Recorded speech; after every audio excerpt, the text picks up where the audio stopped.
અરવલ્લી જિલ્લાના માલપુર તાલુકાના ઉભરાણ ગામ અને આસપાસના ગ્રામ્ય વિસ્તારોમાં સારા વરસાદથી વાતાવરણમાં ઠંડક પ્રસરી ગઈ છે. છેલ્લા ઘણા દિવસોથી વરસાદની રાહ જોઈ રહેલા ખેડૂતો માટે આ વરસાદ આશીર્વાદ સમાન સાબિત થયો છે.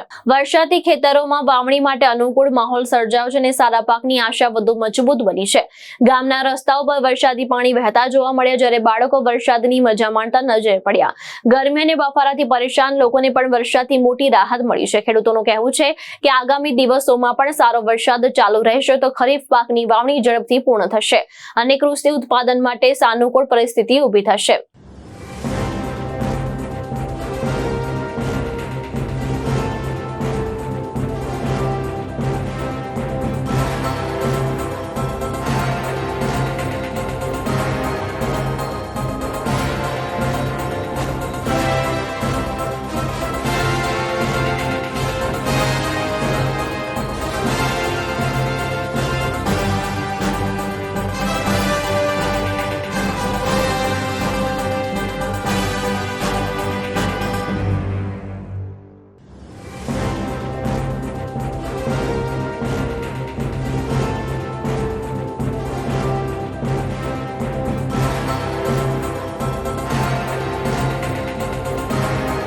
જયેશ પટેલ, દ્રષ્ટિકોણ ન્યૂઝ, માલપુર, અરવલ્લી.